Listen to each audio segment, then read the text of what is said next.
Buenas, buenas, bienvenidos a esta nueva entrega, tercera entrega ya de esta serie de técnicas de conteo de nuestro canal de Matemática Discreta. Hoy nos toca profundizar un poco más sobre estas técnicas. Ya pasamos por nuestros primeros pasos, dimos nuestros primeros pasos en las técnicas de conteo con los principios más elementales, el principio del producto, de la suma, el principio de inclusión y exclusión. Nos toca ahora hablar sobre permutaciones en el video de hoy, así que sin liarme demasiado, vamos a por ello. Como en los videos anteriores, voy a usar algunos problemas para introducir algunos conceptos como excusa, podríamos decir. Empecemos con el primero entonces. Una empresa tiene 10 puestos por cubrir. Para eso lanza una búsqueda laboral y logra contactar 10 interesados. Cualquiera de los aspirantes es perfectamente capaz de desempeñarse en cualquiera de los 10 puestos.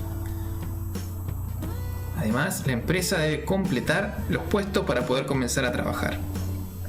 Para esto se dispone a completar una tabla como la siguiente.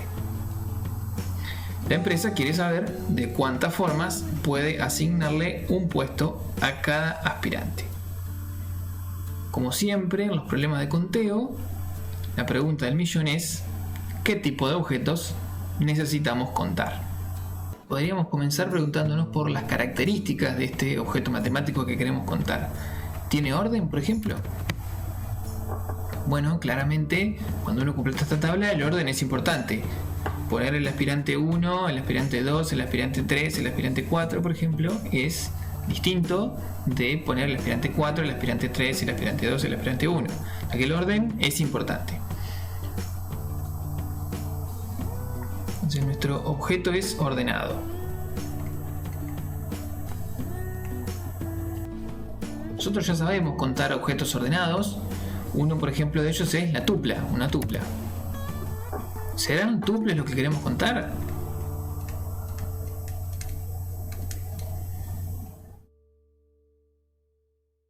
Básicamente tendremos una tupla de 10 elementos, una 10 tupla,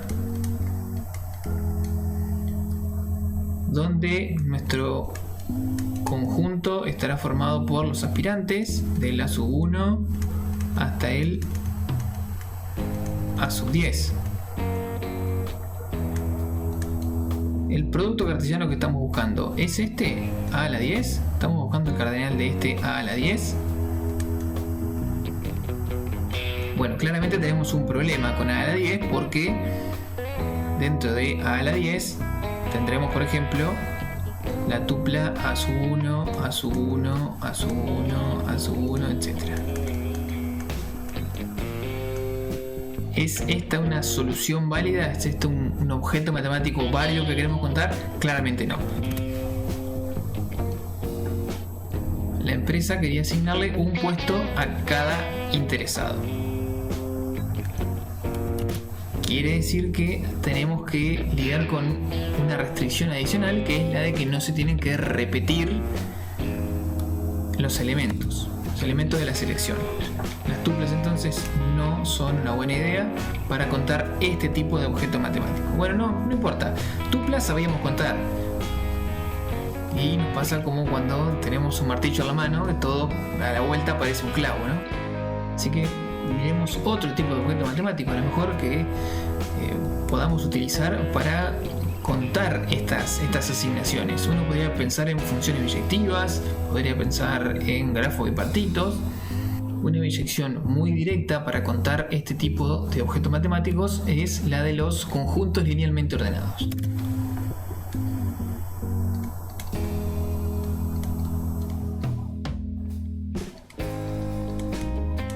Totalmente ordenados también unos autores los refieren.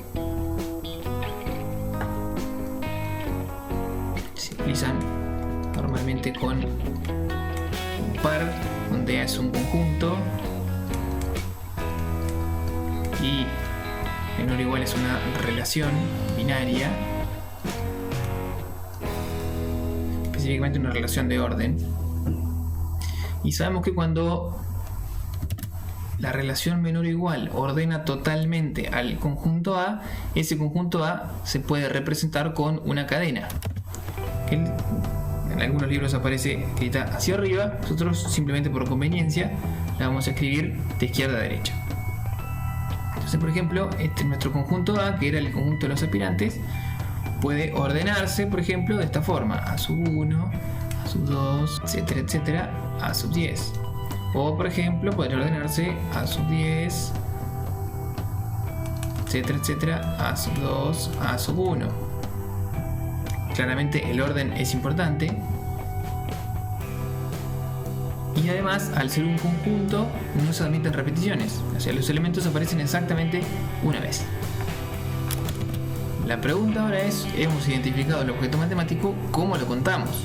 Como todavía no tenemos ninguna idea para contar conjuntos totalmente ordenados, lo que podemos hacer es lo que se suele hacer cuando uno tiene un problema nuevo, que es empezar a explorar casos pequeños. Supongamos que tenemos un elemento. Llamémoslo A sub 1. Tomemos el conjunto de los números naturales hasta un natural dado, simplemente por conveniencia, y porque sabemos que por el principio de biyección podemos extender estos resultados sin importar cuáles sean los elementos del conjunto. Bueno, para ordenar este conjunto simplemente tenemos una sola opción, una sola forma, que es esa misma. El elemento aparece simplemente una vez listado.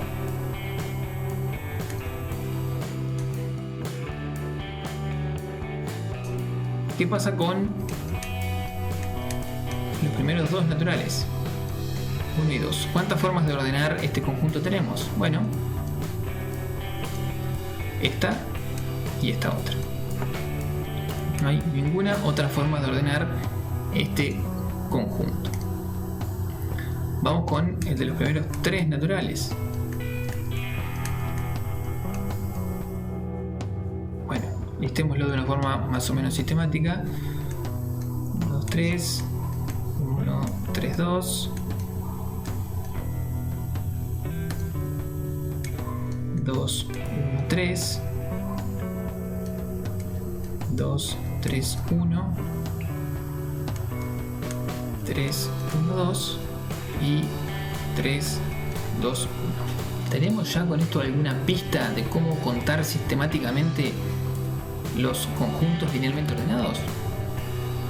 Bueno, podríamos pensar en una forma bastante conveniente que se puede generalizar, que por tanto nos va a dar una fórmula cerrada para poder calcular la cantidad de órdenes totales que se pueden formar a partir de un conjunto cualquiera, con n elementos. Obviemos el caso básico, el caso más trivial, el del 1. Vayamos directamente al caso de los primeros 2 naturales. Uno podría pensar en los ordenamientos de los primeros 2 naturales como tomar el único ordenamiento que tiene un solo natural e intentar insertar el 2 en algún lugar. Básicamente, cuando uno tiene un solo elemento, tiene solo 2 lugares para insertar el 2. Tendrá al principio, adelante del 1, y al final, después del 1. Básicamente uno tiene 2 veces la cantidad de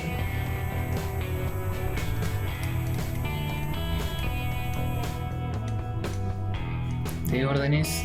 Vamos a ponerle la cantidad de órdenes totales de A1. Llamemos a la cantidad de órdenes totales A sub n, cantidad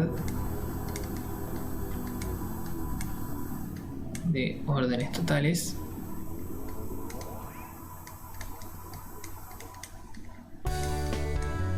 de los primeros n naturales.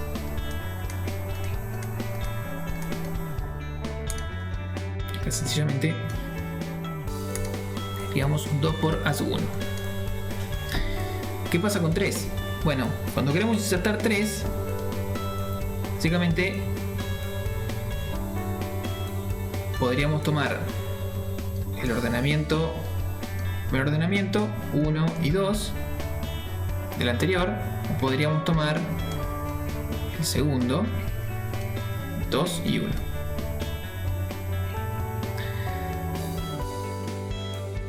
¿Dónde se puede insertar 3 en estos órdenes? Bueno, básicamente se podría insertar aquí al principio,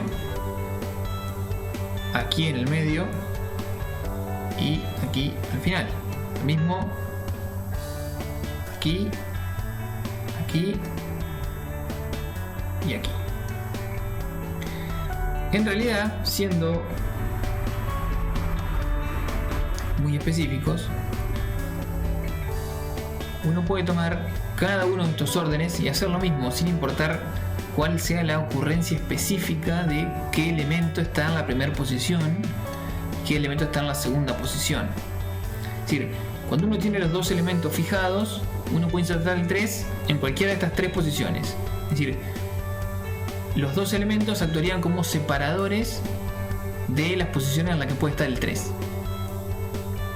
Con lo cual, 3 tiene 3 opciones para insertarse. Es decir, hay 3 posiciones en las que podemos insertar el 3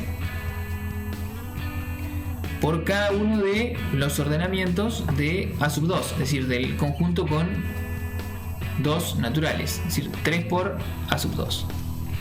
Si dibujáramos 4, A4, tendríamos 4 veces A3, ¿sí? Porque habría una especie de prototipo de 3 posiciones, donde acá estarán, no sé cuál, X1, X2, X3, no interesa. Y 4 podría venir acá al principio, acá en el medio, acá en esta otra posición y al final. O sea, hay 4 opciones para insertar 4 entre los 3 elementos que ya están ordenados según el orden total correspondiente. Si uno podría pensar en esta cantidad de órdenes totales como una relación de recurrencia, donde A sub n simplemente está dado por el término anterior de esta sucesión por n. Es decir, cuando uno quiere insertar el enésimo número natural en un orden total en un conjunto ya ordenado con n-1 elementos, básicamente tiene n opciones posibles de elegir. Y por cada uno de estos órdenes totales, el enésimo elemento se puede insertar en alguna de las n posiciones. Por eso, por el principio del producto, que ya lo vimos en el primer video, podemos concluir que A sub n es n por A sub n-1, agregando obviamente, ya que esta es una relación de recurrencia de primer orden, que A sub 1, no A sub 0, que A sub 1 es 1.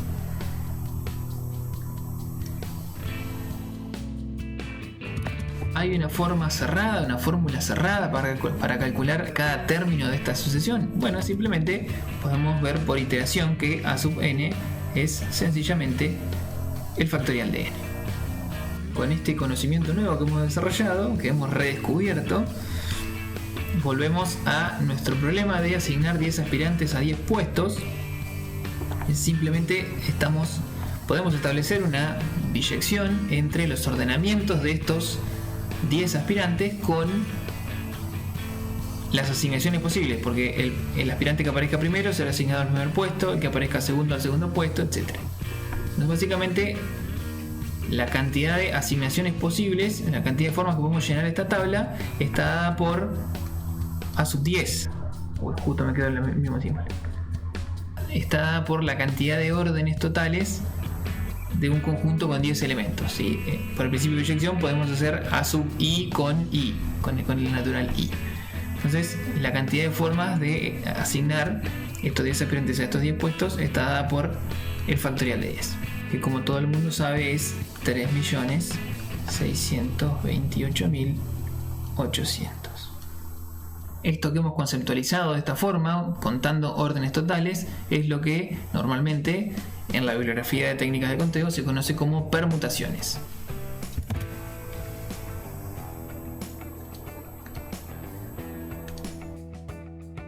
Una permutación entonces es simplemente un ordenamiento lineal, es decir, un orden total, sobre un conjunto. Y las dos características principales son las que nombramos hoy al principio. La estructura es ordenada y no admite repetición. Ya vimos entonces que la forma de contar permutaciones es la misma que la forma de contar órdenes totales. Fíjense que hemos definido como lo mismo. Se suele simbolizar como P sub n, las permutaciones de n, donde n es la cantidad de elementos del conjunto en el que estamos trabajando.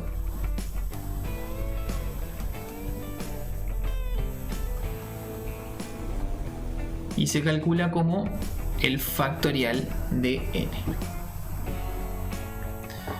Vamos con otro. ¿De cuántas formas se pueden ordenar 4 libros de matemática, 5 de computación, 3 de física, 5 de programación en una biblioteca de 4 estantes si se quiere colocar los libros del mismo tema en un mismo estante? Entonces simplemente lo mismo con una vueltita más de rosca. Tenemos entonces una estantería, una biblioteca con 4 estantes. Disculpen los trazos. Estante 1, estante 2, estante 3, estante 4. Y tenemos 4 temas. T sub 1, T sub 2, T sub 3, T sub 4. Olvidémonos por ahora de que hay varios libros de cada tema. Uno simplemente lo que quiere hacer es asignar estantes a temas. Y se quiere colocar los libros del mismo tema en un mismo estante. Claramente acá no hay repetición.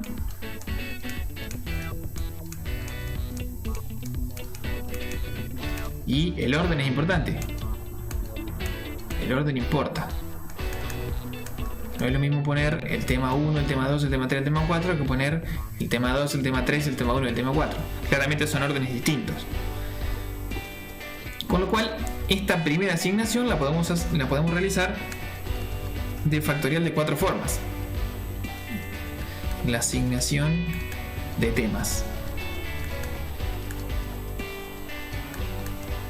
De temas a estantes.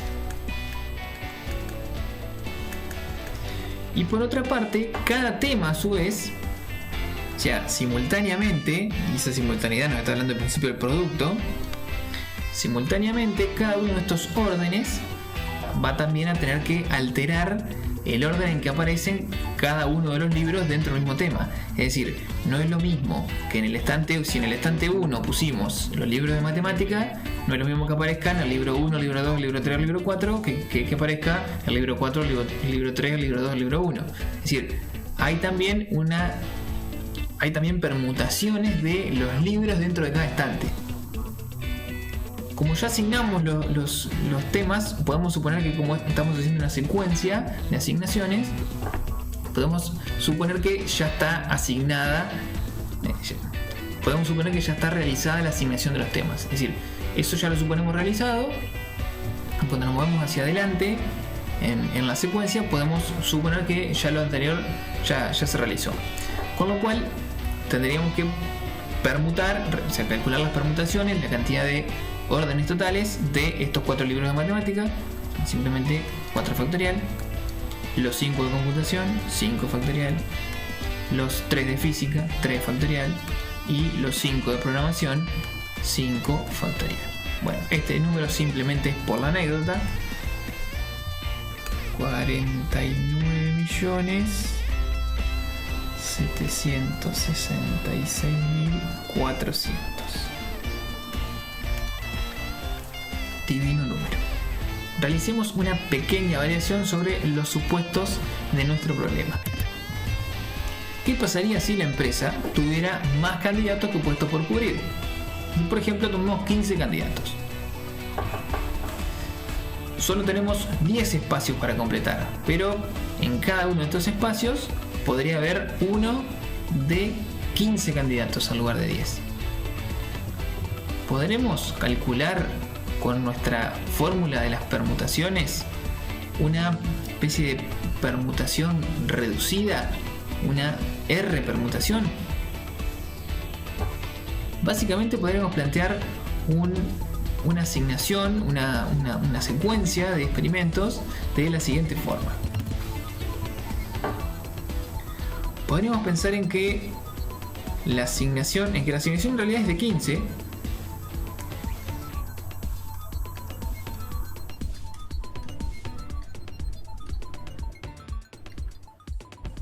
Supongamos que la asignación en realidad es de 15 aspirantes. Pongámoslo por un segundo, solo para poder usar un resultado que ya sabemos cómo calcularlo.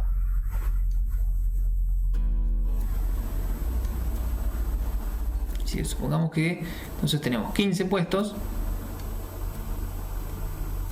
pero que realizamos la asignación en dos etapas, en dos partes. Primero asignamos los 10 primeros puestos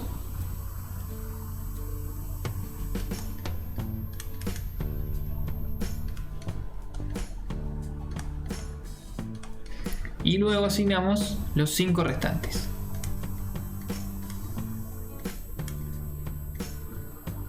Sabemos que asignaciones posibles de 15 aspirantes a 15 puestos tenemos factorial de 15. Ahora, si planteamos que esta asignación es en dos etapas, de todas maneras, al final del día nos tendría que dar factorial de 15. Ahora bien, nosotros queremos calcular esta primera formas de asignar 15 empleados a 10 puestos. Así que eso nosotros lo vamos a suponer incógnita. Ahora sabemos que por cada una de estas primeras asignaciones de 10 puestos tendremos factorial de 5 asignaciones para los 5 puestos que quedan. Simplemente deberíamos hacer el factorial de 15 dividido el factorial de 5. Y tiene todo el sentido del mundo, porque si uno escribiera las factorial de 15 configuraciones, es decir, conjuntos totalmente ordenados de 15 aspirantes, y le eliminara las últimas 5 posiciones, cada configuración aparecería repetida factorial de 5 veces. La única diferencia en los supuestos del problema es que ahora no queríamos seleccionar la misma cantidad de elementos que las que tiene el conjunto, sino que primero queríamos hacer una preselección, queríamos filtrar algunos elementos y después sí realizar la permutación correspondiente. Esto se llama R-permutación y se suele simbolizar como P sub NR. También en la calculadora lo solemos ver escrito de esta forma, NPR, que es la forma de generar, la cantidad de formas de generar R permutaciones a partir de un conjunto de n elementos. La fórmula para calcularlo es factorial de n dividido el factorial de n menos r. Es decir, generalizamos esto que acabamos de deducir con nuestro ejemplo de los 15 aspirantes para los 10 puestos. Que sería la cantidad de permutaciones de 15 tomados de a 10. Es decir, 15 dividido factorial dividido 15 menos 10 factorial. Muy bien. Vamos ahora con las permutaciones con repetición. Esto en realidad vamos a pasarlo rápido porque ya lo sabemos. Volvamos a variar un poquito nuestro problema inicial. ¿Qué pasaría ahora si la empresa puede asignarle 2 puestos distintos a la misma persona? Porque, por ejemplo, no logró contactar suficientes aspirantes y debe cubrir todos los puestos. Bueno, supongamos que hay 5 aspirantes. ¿Cómo podría completar esta empresa esta tabla? Bueno, podría poner, por ejemplo, en el aspirante 1, en el puesto 1 el aspirante 1, en el puesto 2 el aspirante 1, en el puesto 3 el aspirante 2, en el puesto 4 el aspirante 2, 3, 4, 4, 5, 5. Bueno, no dice que los tenga que usar a todos, pero básicamente uno podría plantear una secuencia directamente sin dependencia una etapa de la otra. Es decir, para seleccionar este primer puesto, uno podría elegirlo del conjunto con 5 elementos. Tendría 5 opciones. Para el segundo puesto, podría seguir eligiendo 5 opciones si quisiera. Para el tercero 5, para el cuarto 5, etcétera, etcétera, etcétera.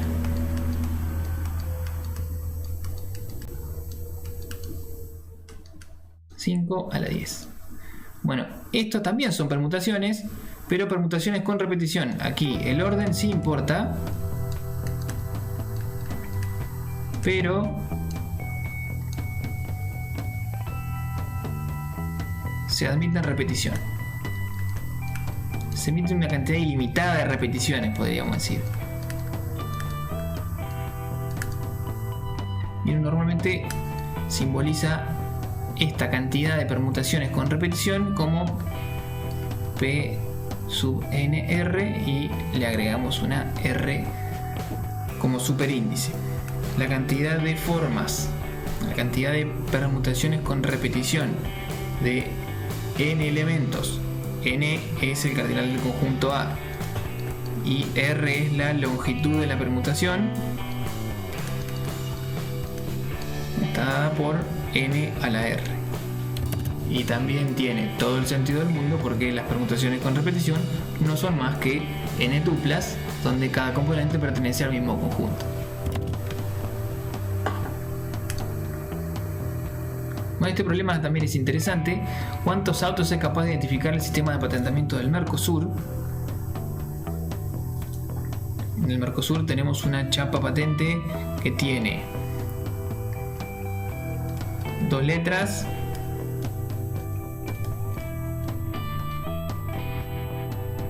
tres números, 2 letras, 3 números, 3 dígitos, vamos a ponerla 3 dígitos mejor, y 2 letras más.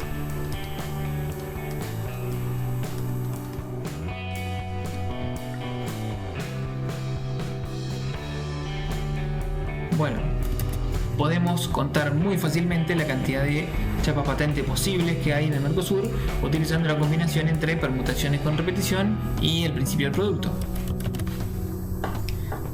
Para contar estas dos primeras letras tendremos 26 al cuadrado, es decir, 26 por 26, la cantidad de permutaciones de 26 letras tomadas de a 2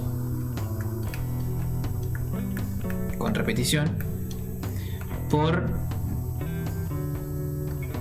10 al cubo, la cantidad de permutaciones de 10 elementos, los dígitos tomados de a 3 con repetición, y de nuevo la cantidad de permutaciones con repetición de 26 elementos tomados de a 2, 26 al cuadrado.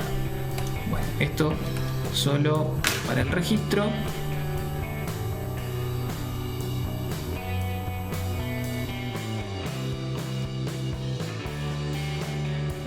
Al cuadrado por 1000 por 26 al cuadrado, 356.976.000. No sé para qué puse por 1000, me agregado entre 0 simplemente. Bueno, un último ejemplo sobre permutaciones con repetición. ¿Cuántos subconjuntos se pueden formar a partir de un conjunto finito? ¿Pero cómo? ¿Esto es un problema de permutaciones? ¿Los conjuntos no tienen orden? Bueno, hoy vamos a ver que podemos relajar ciertas restricciones cuando es razonable hacerlo. Es cierto que los subconjuntos no tienen orden, es decir, si queremos contar subconjuntos, no estamos contando estructuras ordenadas, objetos ordenados. Como no sabemos contar objetos sin orden, vamos a hacer una biyección con un elemento ordenado. El orden lo va a dar la función característica del conjunto.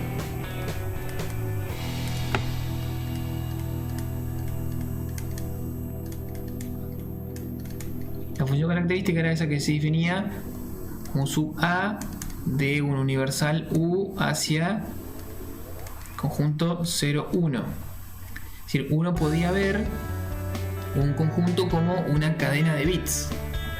Si A, por ejemplo, era 1, 3 y el universal, digamos que era 1, 2, 3, uno puede representar A con una especie de una tabla, aparecen los números, los elementos del universal, y mudea asigna un 1 o un 0 según el elemento pertenece o no pertenece al conjunto. Por el principio, por la definición de cardinalidad, sabemos que los elementos de un conjunto se pueden poner en correspondencia biunívoca con los naturales hasta el cardinal del conjunto en cuestión. Y sabemos que para cada elemento del universal, la función característica del conjunto puede asignarle un 1 o un 0. Quiere decir que para contar la cantidad de subconjuntos posibles de un conjunto, simplemente podemos establecer una biyección con su función característica. Su función característica la podemos representar con una cadena de bits, una secuencia, una permutación con repetición. Con lo cual, la cantidad de subconjuntos posibles del universal U estará dada por la cantidad de permutaciones con repetición de dos elementos, el 0 y el 1, tomados de A cardinal de U elementos. En este caso, como tenemos 3 elementos solamente, tendremos 2 al cubo, que son 8.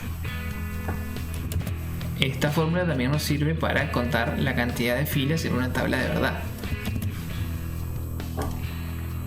Bueno, finalicemos con las permutaciones con elementos indistinguibles. ¿De cuántas formas se pueden ordenar las letras de la palabra casa? Preguntémonos de nuevo, como siempre, qué tipo de objeto matemático estamos contando. Bueno, el orden claramente es importante, no es lo mismo la palabra casa que la palabra saca o la palabra ax. Acá no importa que no hagan demasiado sentido, simplemente queremos ordenar la letra de la palabra nada más. Entonces el orden importa.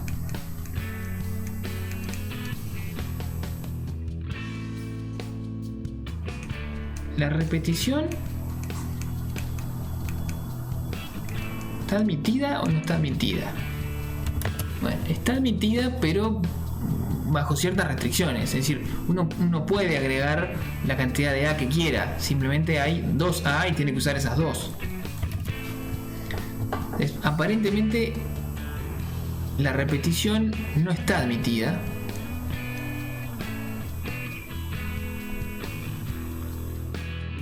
Pero sin embargo tenemos 2A.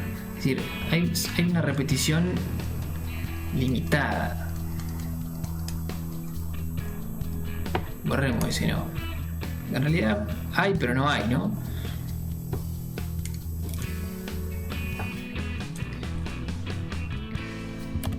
Este es un caso raro. No sabemos cómo contar este objeto matemático, pero podemos empezar a rebuscárnosla con lo que sabemos de las permutaciones y las permutaciones con repetición para poder contar este elemento un poco extraño. Supongamos por un momento que las A de casa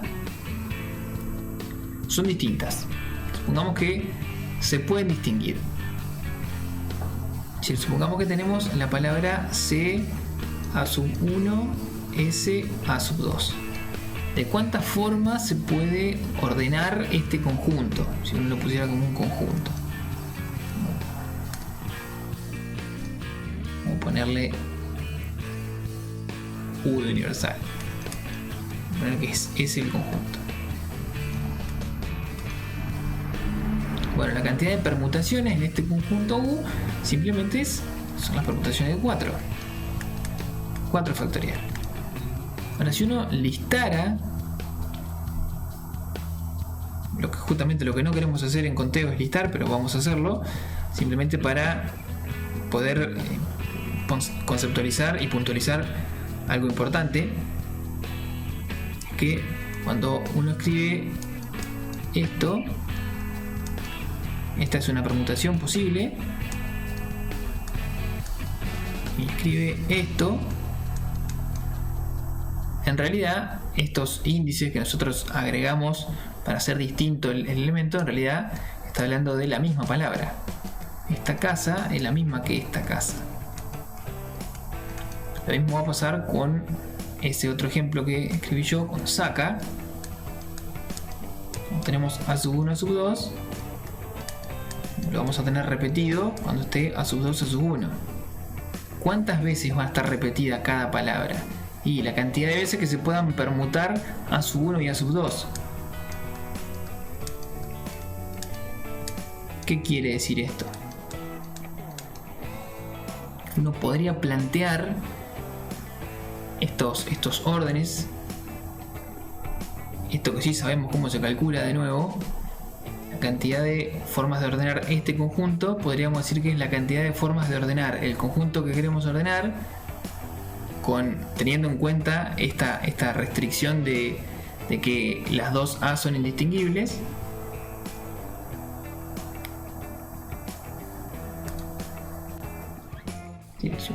Tiene este 4 factorial, es la cantidad de permutaciones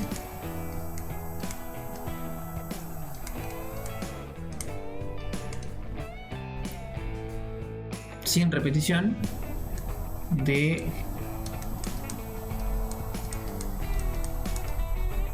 este conjunto, y esto debe ser igual a la cantidad de permutaciones teniendo en cuenta, o cantidad de permutaciones de casa. Lo voy a escribir así y después voy a puntualizar qué tipo de objeto matemático es este, por la cantidad de permutaciones de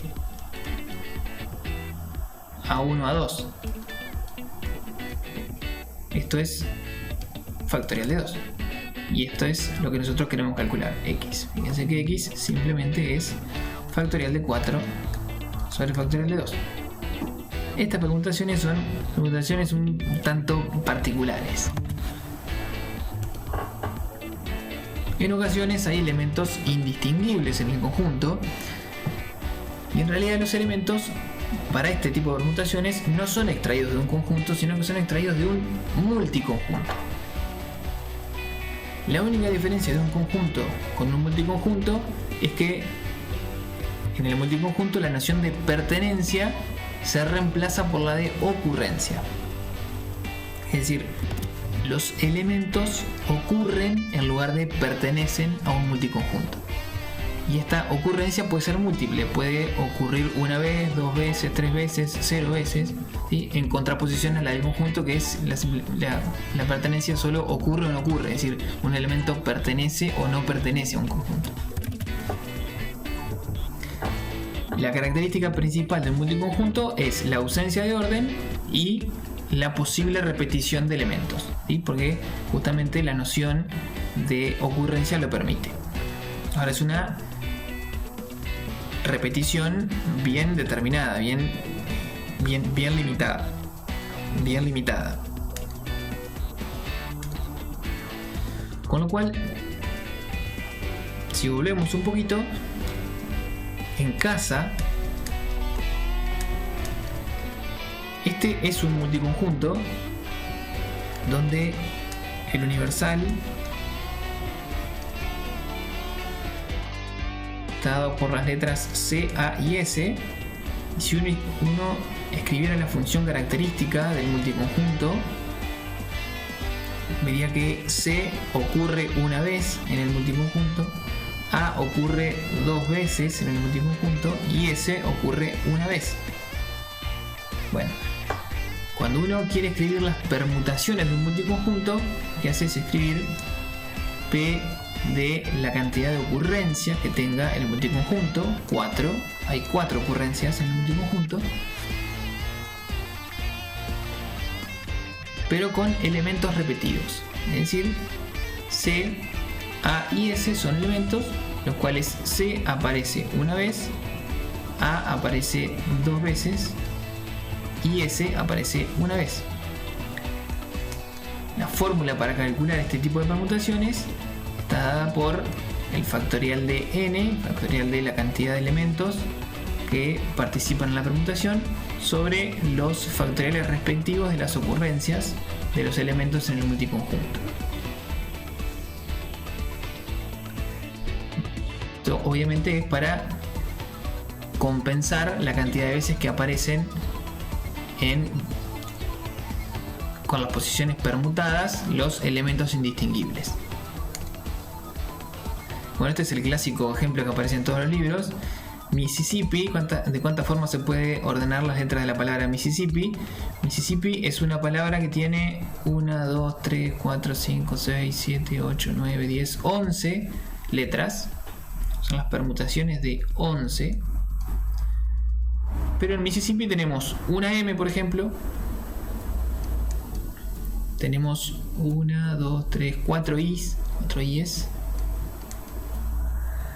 Tenemos 4 S's y tenemos 2P.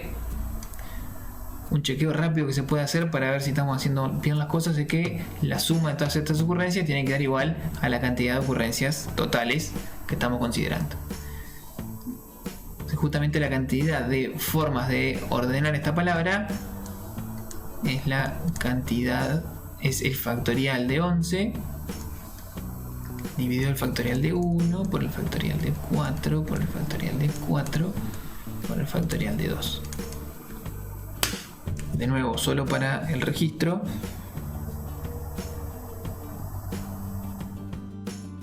factorial de 11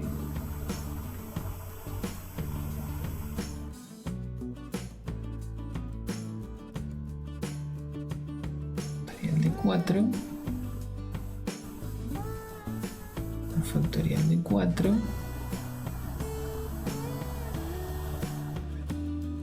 por factorial de 2, que es 2. 34.650 formas de ordenar las letras de la palabra Mississippi. Vamos con el último, esto terminamos. ¿Cuántas soluciones tiene la ecuación x1 más x2 más x3 más x4 igual a 17? Donde x1, x2, x3, x4 son enteros no negativos. Es decir, pueden ser 0, pueden ser cualquiera de los números naturales. Permutaciones, con repetición, sin repetición, con elementos repetidos. Bueno, acá siempre lo más importante en el problema de conteo es establecer bien la biyección. ¿Cómo podemos configurar una solución posible de las que queremos contar? Bueno, podría ser, por ejemplo, x1 igual a 17, x2 0, x3 0, x4 0. O podría ser x1 16, x1 1, x3 0 y x4 0. Pareciera que el orden es importante. Esto era x12. Pareciera que el orden es importante. Pareciera que puede haber repetición.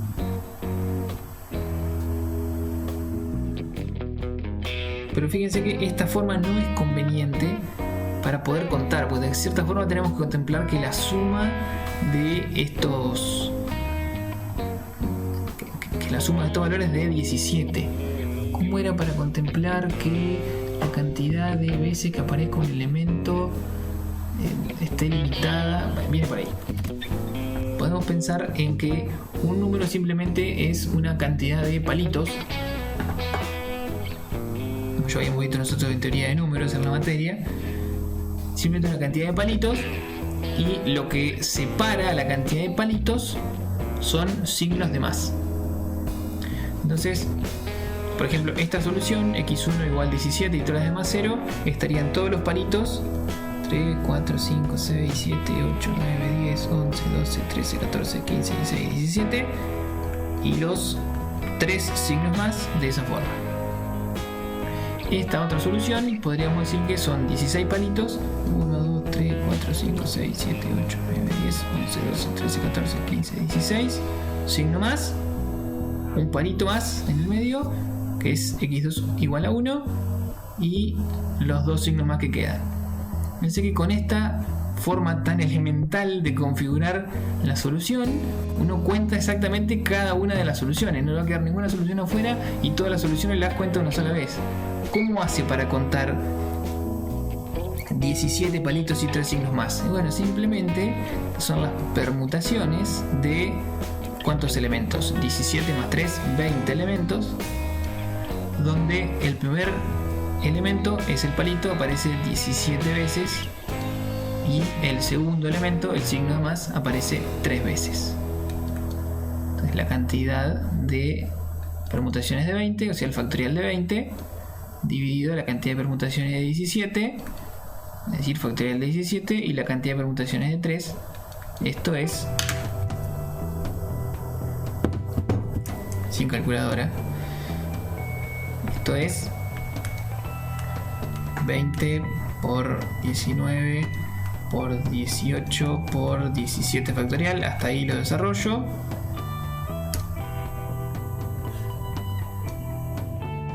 Dividido 17 factorial por 3 factorial, luego 3 por 2, 17 con 17, 3 por 2, 6, y 18 dividido 6, 3.